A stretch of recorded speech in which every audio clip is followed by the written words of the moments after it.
Now I request Thiruveer గారిని మాట్లాడాల్సిందిగా కోరుకుంటున్నాం.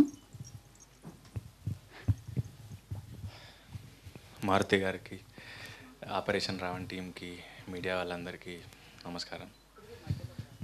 ఓకే, సో పలాస అప్పుడు కూడా మారుతి గారు మాకు సపోర్ట్గా నిలిచారు, ఈరోజు కూడా వచ్చారు.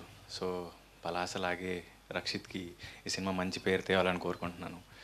అండ్ వెంకట సత్య గారు, మేము స్క్రిప్ట్ రీడింగ్ చేస్తున్నప్పటి నుంచి గమనించాను. ఒకరోజు ఇది చెప్పొచ్చో లేదో, ఈ సినిమాతో నేను భాగం అవ్వాల్సి ఉండింది, కుదరలేదంతే. నరేషన్ ఇచ్చినప్పుడు ఈ సినిమా కథ మొత్తం తెలుసు. నాకు కొన్ని ఫేవరెట్ థ్రిల్లర్ ఫిల్మ్స్ ఉంటాయి. అది రాక్షసన్ కానీ, లేకపోతే మర్దాని 2 కానీ, అంజాం పాతిర కానీ. సో నాకు అంతే గూస్ బంప్స్ వచ్చాయి ఈ స్టోరీ చెప్పినప్పుడు, అదిరిపోయింది.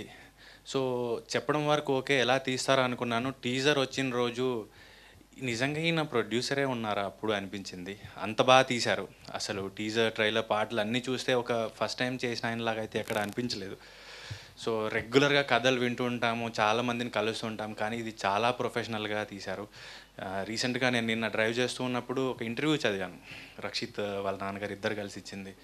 పొద్దున 4 o'clock వచ్చి సెట్లో కూర్చునే వాళ్ళు, 7 o'clock షార్ట్ పడేదంటే అసలు చాలా సంతోషంగా వేసింది. మనకు తెలిసిన వ్యక్తులే ఈరోజు ఈ సినిమా చేస్తున్నారు. దట్టు ఆయన ప్యాషన్ చూస్తూ ఉంటే, నాకు తెలిసి రిటైర్మెంట్ లేనివి బిజినెస్, సినిమా ఏదైతే ఉంటుందో, ప్యాషను, ఇష్టం, అది మనకి వయసు అనేది అసలు ఎప్పుడు కూడా లెక్కలోకి రాదు అనిపించింది. ఆయన ఎంత ప్రొఫెషనల్గా ఈ సినిమాని మలిచారో మనం చూస్తే చెప్పచ్చు. ఈ సినిమా రేపు రిలీజ్ అవుతుంది. థియేటర్స్లో చాలా బాగా రిసీవ్ చేసుకుని, థ్రిల్లర్స్ చాలా అందరికీ ఇష్టమైనవి. ఓటీటీలో కానీ, థియేటర్లో కానీ ఎక్కువ ఆడియన్స్ ఇష్టపడి జానరా ఇది. సో వాళ్ళకి మంచి డబ్బులు తేకూడాలి అండ్ మంచి మంచి సినిమాలు ఇలాగే ఈ ప్యాషన్తో ఇలాగే ముందుకెళ్ళాలని కోరుకుంటున్నాను. Thank you. తిరువీర్, కాకపోతే మీకు లైఫ్లో ఎప్పుడైనా మీ ఆలోచనలే మీ శత్రువులుగా మారిన సందర్భాలు? చాలా ఫ్రీక్వెంట్గా అనిపించేవి, ఇప్పుడు తగ్గాయి.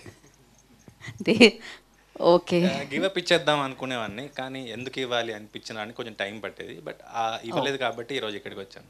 ఓకే, వా, డెఫినెట్లీ ఇంత మంచి యాక్టర్.